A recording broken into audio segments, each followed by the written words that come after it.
Zakir. And I'd just like to ask you another question now. What are the common errors committed by Muslims whilst they're celebrating Eid? There are some errors which are committed by many Muslims, some due to lack of knowledge, some due to ignorance. For example, there are many Muslims who think that if they pray in the night during Eid, if they pray the Salah, then the day when hearts die. This is actually a hadith which some people think it is Sahih, but it's not so. That the Prophet said that if you pray in the night of the Eid, your heart will not die the day when hearts die. If you see, there are two isnads.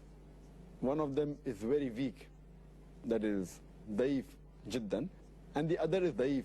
So it's totally wrong for anyone to pray during the night of the Eid thinking it will get him sawab. To single out that night only for praying is not allowed, unless a person is habituated for praying in the night, and then he prays, it's no problem. But to single out the Eid night only for prayer, it is wrong. Furthermore, there are some Muslims who visit graves during Eid, thinking it is good during Eid day. So visiting grave, according to the hadith of the Prophet ﷺ, it reminds you of your akhirah.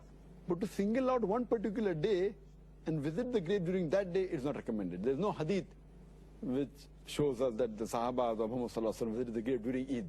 So to single out during Eid day to visit the grave, it's not there in the sunnah of the Prophets. And furthermore, some people, they miss the Jama'ah, which is very wrong, and they miss the Salah during Eid day, which is totally wrong.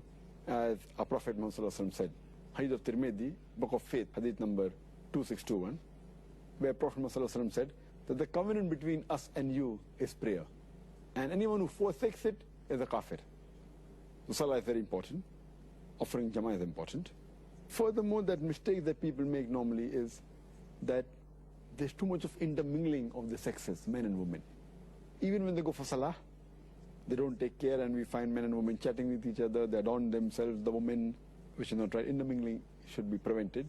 And for the places where Eid are offered, in the Eidgah, or if it's in a mosque, then it should be seen to it that there are separate entrances for the men and women. Equal but separate facility, so that this intermingling is avoided. Furthermore, there are some women who adorn themselves, who put perfume, who don't do hijab. Now this should be avoided. When they come in front of a nahmeram, they should be in hijab, they should be properly covered, they should not wear perfume, they should not adorn themselves, they should not attract the opposite sex, the nahmeram. If they do it for the husband alone, it's good, alhamdulillah. If they do it amongst the women only, no problem. But for the nahmeram, it's not allowed. It's mentioned in the hadith of Sunan Nisa'i, hadith number 5129, where the beloved Prophet said that any woman who wears perfume and passes so that people may smell her perfume, if she wears the perfume and people smell her perfume, it's as good as she is an adulteress. So these things should be avoided. Further, some of the Muslims, moment Eid day comes, they watch movies, they hear songs, they sing, they dance, they play musical instruments, and all these things are nothing but khutuwatu shaitan. You know, watching un-Islamic movies, listening to un-Islamic songs, etc.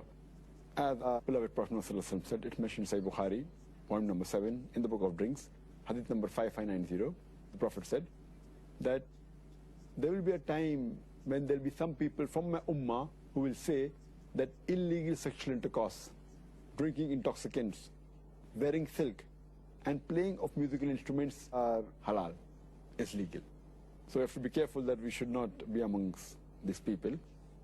And one more point to be noted is that many of the Muslims, they're happy that Ramadan is over. Oh, now we don't have to fast, as though fasting was a burden. But they're happy because they don't have to fast, they don't have to fast.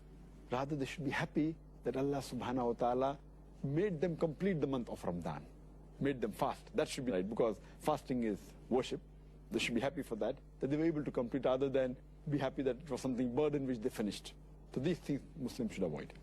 Final question today, Dr. Zakir.